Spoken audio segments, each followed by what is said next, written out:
Bismillahirrahmanirrahim. Assalamualaikum warahmatullahi wabarakatuh. Apa kabarnya teman-teman? Semoga kita semua senantiasa berada di dalam lindungan Allah Subhanahu wa Ta'ala. Amin ya Allah ya Rabbal Alamin. Dalam video kali ini, kami dari kelompok 5 program studi S1 PG PAUD akan memaparkan materi mengenai penelitian SSR di PAUD. Kami beranggotakan 8 orang, yaitu ada Tita Puspitasari, Hanifah Merliani, Resi Oktaviani, Ella Nurjana, Rika Herliani, Widya Halimatus Sa'andiyah, Indri Helpiani, dan Hirni Aprilia Inayatillah. Langsung saja ke pembahasan materi yang pertama. Apa itu single subject research? Single subject research merupakan penelitian eksperimen yang dilaksanakan untuk mengetahui seberapa besar pengaruh dari suatu perlakuan atau treatment yang diberikan kepada subjek secara berulang-ulang dalam waktu tertentu. Menurut Sunanto dan kawan-kawan, pada tahun 2005, single subject research atau penelitian subjek tunggal yakni suatu metode penelitian eksperimen yang dilaksanakan pada subjek tunggal dengan tujuan untuk mengetahui besarnya pengaruh dari perlakuan yang diberikan secara berulang-ulang terhadap perilaku yang ingin dirubah dalam waktu tertentu. Single Subject Research atau SSR atau penelitian subjek tunggal merupakan desain penelitian untuk mengevaluasi efek suatu perlakuan atau intervensi dengan kasus tunggal. Kasus tunggal di sini dapat berupa beberapa subjek dalam satu kelompok atau subjek yang diteliti sebagai target behavior atau perilaku sasaran adalah tunggal. Pada desain subjek tunggal, target behavior dilakukan berulang-ulang dengan periode waktu tertentu, misalnya per minggu, per hari, atau per jam. Perbandingan tidak dilakukan antar individu maupun kelompok, tetapi dibandingkan pada subjek yang sama dalam kondisi yang berbeda. Penelitian ini terkait modifikasi perilaku berupa pembentukan, pemeliharaan, perilaku positif, dan pencegahan perilaku negatif pada individu dalam rangka partisipasi belajar. Single Subject Research mengacu pada strategi penelitian yang dikembangkan untuk mendokumentasikan perubahan tingkah laku subjek secara individual, sehingga seringkali disebut sebagai penelitian modifikasi perilaku atau Behavior Modification Research. Kemudian secara umum juga kegiatan modifikasi perilaku seringkali mendasarkan kegiatannya pada pemikiran psikologi behaviorisme. Nah, selanjutnya ada variabel dan sistem pengukuran single subject research. Apa itu? Variabel merupakan istilah dasar dalam penelitian eksperimen yang termasuk ke dalam penelitian dengan subjek tunggal. Variabel merupakan suatu atribut atau ciri-ciri mengenai sesuatu yang diamati di dalam penelitian.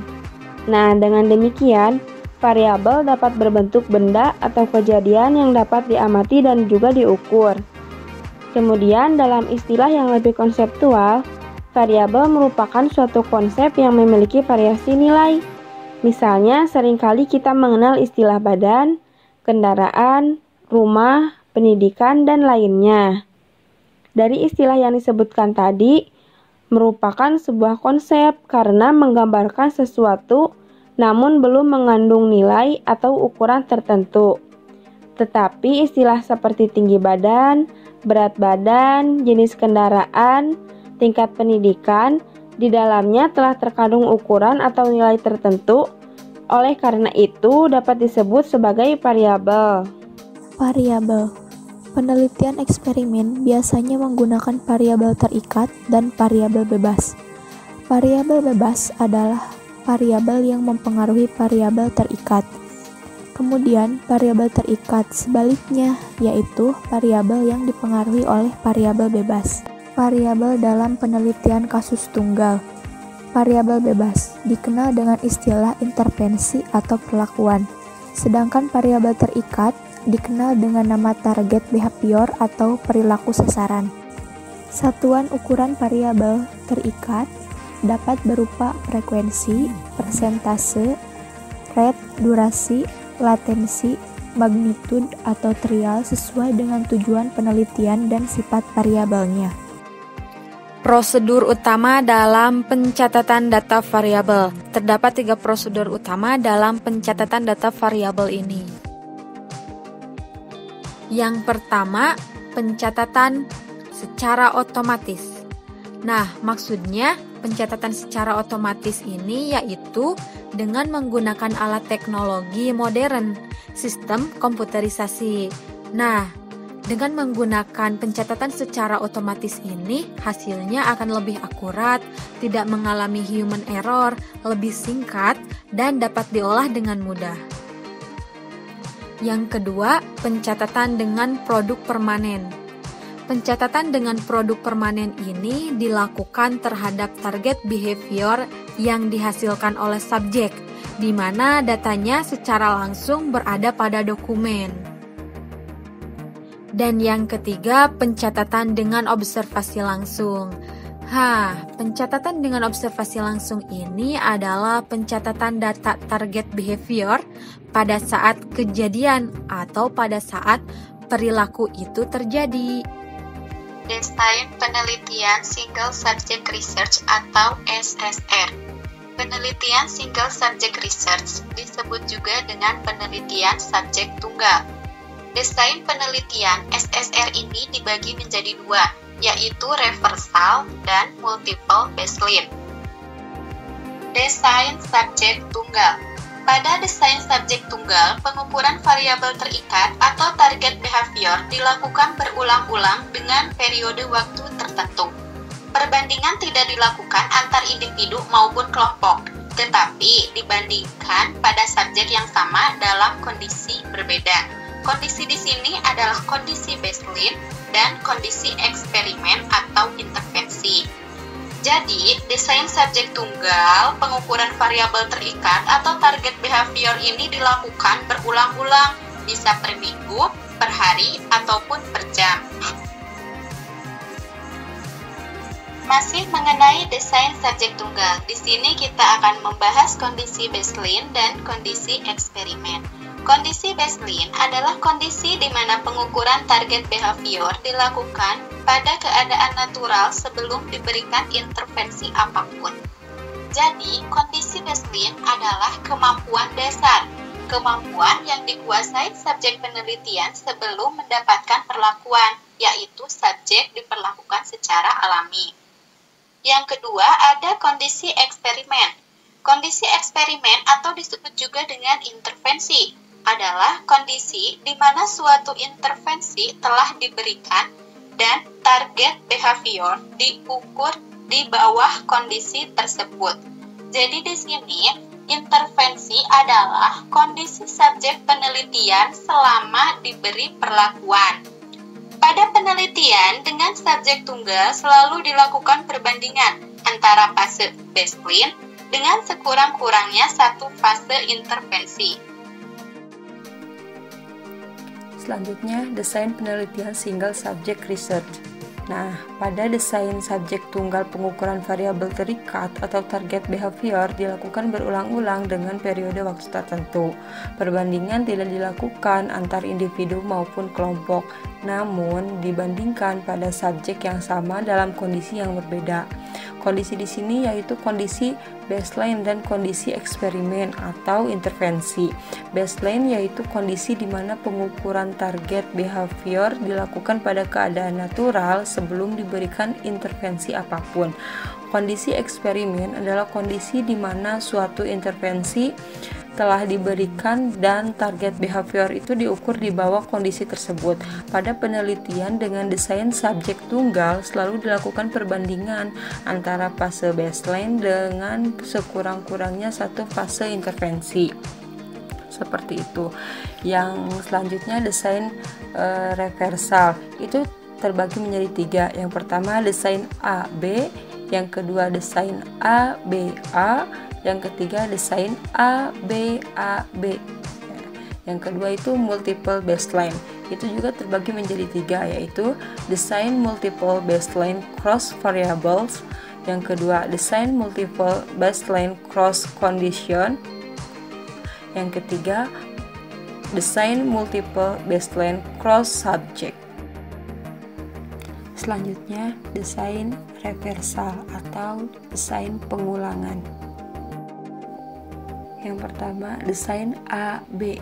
Desain A/B merupakan dasar dari penelitian eksperimen subjek tunggal, sehingga desain-desain lainnya merupakan variasi pengembangan.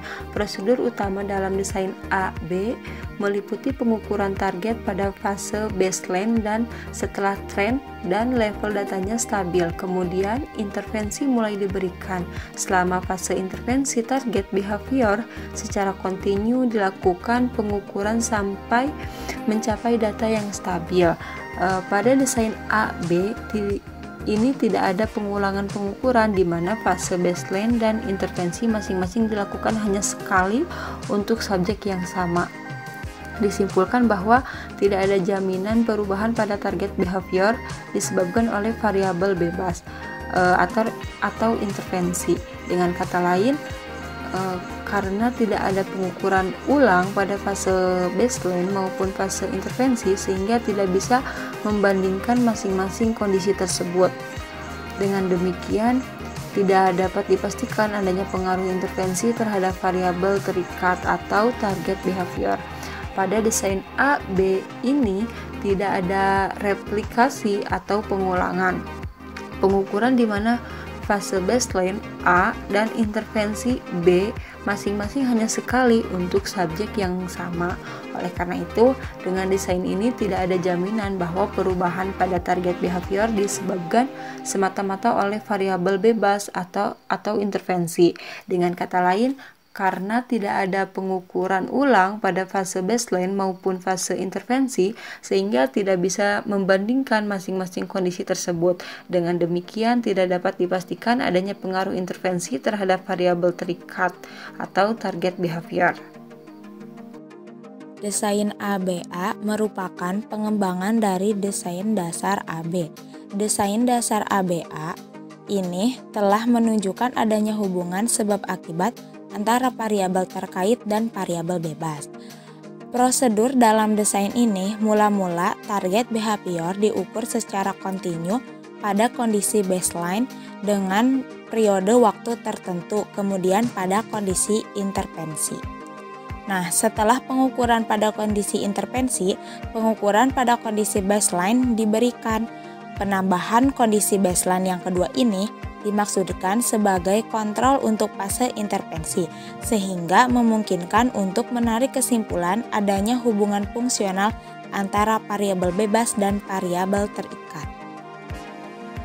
Yang selanjutnya, desain ABAB menunjukkan adanya kontrol terhadap variabel bebas yang lebih kuat dibandingkan dengan desain ABA.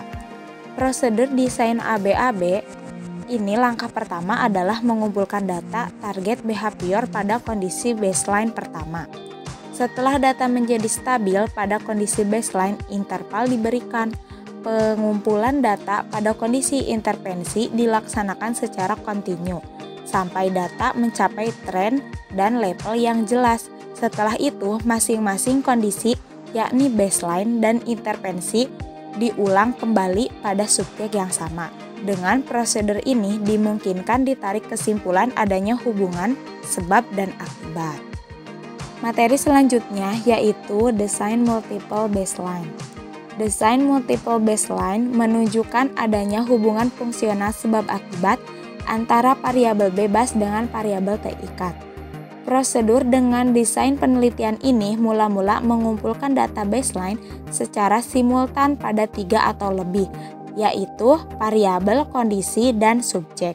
Setelah data baseline mencapai tren dan level stabil, intervensi mulai diberikan pada variabel, kondisi atau subjek yang pertama. Yang selanjutnya yaitu variasi desain multiple baseline. Desain multiple baseline cross variables digunakan jika penelitian ingin mengubah perilaku dengan suatu intervensi di mana intervensi tersebut diperkirakan dapat memberikan efek terhadap 2 atau lebih target behavior. Prosedur desain multiple cross variable sama dengan multiple baseline cross lainnya. Pada cross variable, efektivitas suatu intervensi dikontrol dengan kondisi baseline untuk masing-masing target behavior. Desain multiple baseline cross condition. Desain ini hanya mengukur satu target behavior pada minimal 3 kondisi berbeda. Prosedur dasarnya adalah peneliti mengadakan pengukuran target behavior pada fase secara simultan untuk ketiga kondisi. Intervensi diberikan pada kondisi pertama setelah data baseline mencapai level tertentu dan stabil. Sementara pengukuran target behavior fase baseline untuk kondisi kedua dan ketiga masih dilanjutkan. Setelah data baseline untuk kondisi kedua stabil, intervensi diberikan dan pengukuran pada fase baseline untuk kondisi ketiga masih dilanjutkan. Setelah data baseline untuk kondisi ketiga juga stabil, intervensi diberikan. Desain multiple baseline cross subject. Desain multiple baseline cross subject ini diberikan pada 3 orang subjek dengan target behavior yang sama.